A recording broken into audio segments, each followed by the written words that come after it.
Alright guys, so I kind of wanted to do a video about baitcasters, how to cast a baitcaster, how to set it up, especially if you've never used a baitcaster. And I know there's already an unlimited amount of videos already on YouTube about baitcasters, how to cast them and how to set them up. But I just wanted to put one out there for my channel. And so we're just going to go ahead and take a look at this Abu Garcia. It's a very, very affordable baitcaster, and I highly recommend something like this, especially if you've never used a baitcaster, because it's kind of nonsense to go out and spend, bukus of money on something that you're not even sure that you're going to be able to use or like or enjoy. So I definitely recommend starting out on one of these lower end Abu Garcias, or even Lew's. Different brands have affordable baitcasters that are under 60 bucks, and so I definitely recommend starting out with the lower end baitcaster, number one. So we're going to talk about how the baitcaster works so that you can adjust it properly so that you don't get that backlash or that bird's nest that we all hate. And don't think you're going to completely 100% avoid backlash or bird's nest. For the most part you will. It's been a good amount of time that I haven't had a bird's nest. So, and it's all because I've made sure to make my number one goal is to avoid a backlash.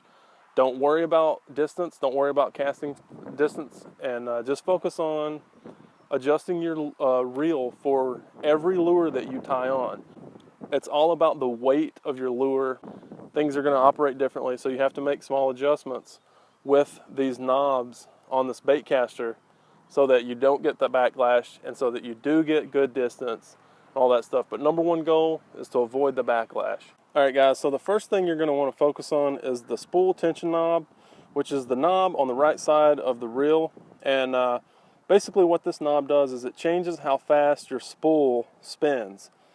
After you push the button to cast, you want to keep your thumb on that spool, because after you push that button, it's going to release until you start reeling and it locks it back into place. By tightening this spool tension knob all the way up, you can push the button and the spool doesn't spin.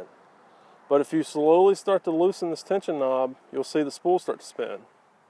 When you're first starting out with baitcasters, you want to loosen the tension knob just enough so that the lure falls freely, but not super fast. Just slow enough so that you don't have to stop it with your thumb.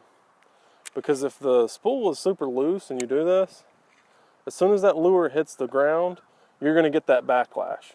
So just make sure that tension knob is just loose enough for the lure to fall, but not backlash. And that's a good way to start out. The other knob that you're going to focus on is the brakes. And basically this is like your fine-tune adjustments after you have your tension knob adjusted. And for the most part, I almost always leave that on a 10. Sometimes I'll go a little looser to get a little bit more of a distance. But for the most part, I can still get the distance I want and have that brake all the way up. In super windy conditions, you're going to want to have this turned up, because that is what controls the spool on the back end of your cast. So once you have your tension knob adjusted perfectly so that the lure will fall and not give you a bird's nest, go ahead and try and make a little short cast, just a little short cast. Don't try to make a long cast, and catch a fish while you're doing it. Why not? So yeah, don't worry about making long distance casts right now. Right now, your number one goal is to avoid backlash. And the best way to do that is to start out with very, very short distance casts, just to get the hang of, putting your thumb on the spool.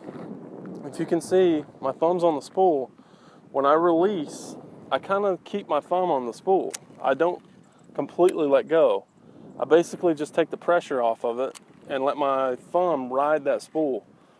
You'll learn over time, if you do that, you'll avoid backlash, because what will happen is you'll start to feel that line bunch up during your cast, and you'll just go ahead and put your thumb back on it and you'll stop it, and that'll keep that from actually being a backlash. And so just let your thumb ride on that spool and start out with short casts, just little side casts. Don't worry about casting over your head. Don't worry about casting long distance. Just try and get the hang of casting out little short distances and do this. Practice. You can practice in your backyard. But wherever you do practice, make sure you have enough space so that you're not going to get snagged on a tree. You're not going to knock out anybody's window. It can be sort of tricky to learn, but it really just comes down to a little bit of practice and you'll get it. If you adjust your tension knob for every lure that you tie on, if I switch lures and I put on a crankbait, I have to readjust this spool tension knob. So just make sure you adjust your tension knob for every different weight that you tie on, every different lure.